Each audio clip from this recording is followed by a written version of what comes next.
नमस्कार, आप देख रहे हैं भारत लाइव। मैं हूं आपके साथ विशाल यादव। भ्रष्टाचार के आरोप लगने के बाद शिक्षा मंत्री मेवालाल चौधरी ने आखिरकार इस्तीफा दे ही दिया। उन पे जो आरोप लगे थे बतौर कुलपति, उनके बाद तमाम विपक्षी दल टूट पड़े थे। नीतीश कुमार पर खास करके हम बात करें तेजस्वी यादव की, लगातार विपक्ष निशाना बना रहा था नीतीश कुमार पर। जिस तरह से ट्रिपल सी की बात करते हैं, करप्शन, कम्युनलिज्म की बात करते हैं, नैतिकता की बात करते हैं, उसको लेकर के तमाम आरोप लगाए जा रहे थे। नीतीश कुमार को आखिर इस्तीफा लेना पड़ा मेवालाल चौधरी से। अब खबर आ रही है कि क्या बीजेपी हो या फिर जदयू हो, क्या तमाम नेताओं को मेवालाल चौधरी के जो भ्रष्टाचार के आरोप हैं उनके बारे में उनको नहीं पता। तो मैं आपको बता दूं कि ऐसा तो नहीं हो सकता है कि नहीं पता होगा, लेकिन जो मैंने आपको बात बता रहा हूं, बताने जो जा रहा हूं, एक बात उससे साबित होता है कि बीजेपी के एक कद्दावर नेता हैं, राष्ट्रीय अध्यक्ष हैं जेपी नड्डा। उन्होंने एक निजी टीवी चैनल को इंटरव्यू दिया है। उनमें क्या कुछ कहा है मेवालाल चौधरी को लेकर के मैं आपको बताऊंगा भी, क्योंकि बिहार की जो राजनीति है, शुरुआती दौर से मैं देखूं तो पहला कैबिनेट जो हुआ है, संपन्न हुआ है, उसमें पहला विकेट गिर चुका है। पहला विकेट गिरा है किसका? डॉक्टर मेवालाल चौधरी का, जिसको कोई शिक्षा मंत्री बनाया गया था। पदभार लेने से लगभग 1 से 1.5 घंटा तक में उनको इस्तीफा देना पड़ा है। इस्तीफा देने से पहले क्या नीतीश कुमार को ये नहीं पता था कि डॉक्टर मेवालाल चौधरी पर इतने गंभीर आरोप लगे हैं, भ्रष्टाचार के आरोप लगे हैं, धोखाधड़ी के आरोप लगे हैं? कुलपति रहते हुए उन्होंने इतना बड़ा घोटाला का जो आरोप लगा है उस पर चार्जशीट दाखिल होने वाली है। क्या बीजेपी के तमाम नेताओं को नहीं पता था उसके बारे में?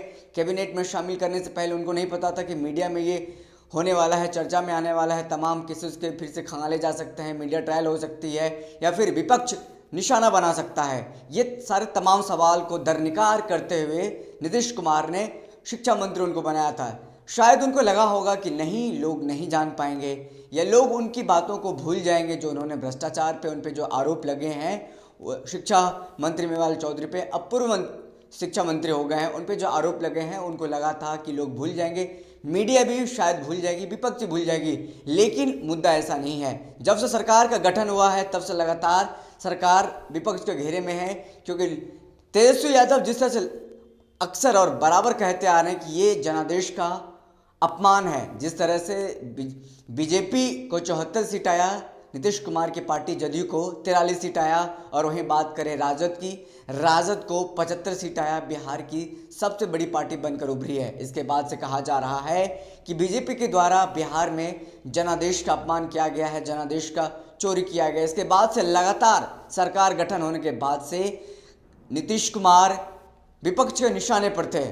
पहला विकेट डाउन किया शिक्षा मंत्री का। अब बात आ रही है माफ कीजिएगा, मंगल पांडे की, जो स्वास्थ्य मंत्री फिर से उनको बनाया गया है। पिछले कार्यकाल में उनको स्वास्थ्य मंत्री मिला था मंगल पांडे को, इस बार भी मंगल पांडे निशाने पर हैं। अब देखते हैं क्या कुछ होता है। लेकिन एक बड़ी खबर है, एक टीवी चैनल के में जो जगत प्रकाश नड्डा हैं, जेपी नड्डा राष्ट्रीय अध्यक्ष हैं, जब उनसे पूछा गया कि शिक्षा मंत्री मेवालाल चौधरी के बारे में आपको इससे पहले पता नहीं था क्या, जो आप लोगों ने उनको कैबिनेट में जगह दे दिया, शिक्षा मंत्री पद का पदभार ग्रहण करा दिया, तो उन्होंने कहा है कि हमारे ध्यान से उतर गया था कि मेवालाल चौधरी पर एफआईआर दर्ज है, लेकिन जैसे ही हमारा ध्यान में लाया गया हमने उसे इस्तीफा ले लिया। ये बयान है जेपी नड्डा के। मतलब इस बयान से आप समझ सकते हैं, क्या ये बयान सही मायने में कहा जाए कि जनता इसको समझने को तैयार है? क्या आप इस बयान को समझते हैं? क्या तमाम नेताओं को, तमाम बीजेपी के नेताओं को, तमाम जदयू के नेताओं को, या फिर कहें जिसके पास के पुलिस प्रशासन विभाग है, नीतीश कुमार को के पास गृह विभाग है, उनको पता नहीं होगा? चार्जशीट दाखिल होने की तैयारी चल रही है। भागलपुर के जो कप्तान है वो चार्जशीट दाखिल करने की तैयारी में है, राजभवन से परमिशन लेना है। तो क्या नीतीश कुमार को इसके बारे में पता नहीं है? जान करके उन्होंने फिर ये शिक्षा मंत्री का पदभार ग्रहण कराया था। तमाम चीजें हैं जिसको लेकर सवाल उठ रहे हैं। मुझे ये बताइए कि जेपी नड्डा के बयान को आप किस तरह से देखते हैं? कमेंट करके आप मुझे बता सकते हैं कि जेपी नड्डा ने जो बयान दिया है निजी टीवी चैनल को इंटरव्यू के दौरान, जो उन्होंने ये बात कहा, मैं फिर से आपको दोहरा करके बताने जा रहा हूँ। उन्होंने साफ साफ जो कहा है मैं उनको हिंदी में पढ़ के बता रहा हूँ। हमारे ध्यान से उतर गया था कि मेवालाल चौधरी पर एफआईआर दर्ज है, लेकिन जैसे ही हमारे ध्यान में लाया गया हमने उनसे इस्तीफा ले लिया। ये जेपी नड्डा का कहना है। ये 2017 का मामला है। आपको पता होना चाहिए कि सबौर कृषि विश्वविद्यालय जो भागलपुर में है, उनके कुलपति लेते हुए उन पे वैज्ञानिकों का जो तमाम जो नियुक्तियों में धांधली का आरोप लगा है, उन पे केस चल रहे हैं, बड़ी नहीं हुए हैं अभी तक, हाईकोर्ट में भी केस लंबित है। लेकिन तमाम नेताओं को पता नहीं था क्या ये गवारा गुजरने वाला है, जनता क्या इसको मानने के लिए तैयार है। और भी कई सवाल पूछे गए थे उनसे, तो जब कहा एक और सवाल में उन्होंने जवाब दिया है कि क्या नीतीश कुमार को 5 साल तक मुख्यमंत्री बने रहना चाहिए या रहने देंगे, तो उन पे कहा कि हम आने वाले समय में देखेंगे या फिर अभी हमने सोचा है कि मुख्यमंत्री नीतीश कुमार ही रहेंगे।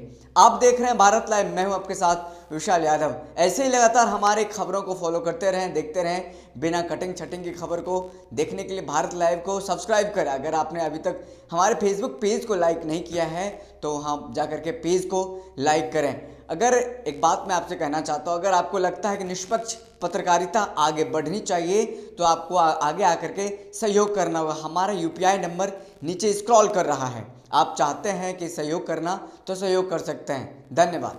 अगर ये वीडियो पसंद आई और वह बिहार के राजनीति और बिहारियत से सरोकार रखेनी तो सब्सक्राइब बटन दबा के चैनल के सब्सक्राइब कर ली। ओजे एगो घंटी बा, ओकरा बटन दबा देला से कुल सटीक और मारक खबर रुआ मुफ्त में मिल जाई। अगर रुआ पत्रकारिता के हमनी के नया प्रयोग में सहयोग कर चाहतानी तो ज्वाइन बटन दबा दी। पेटीएम नंबर नोट कर ली 9386816700। धन्यवाद।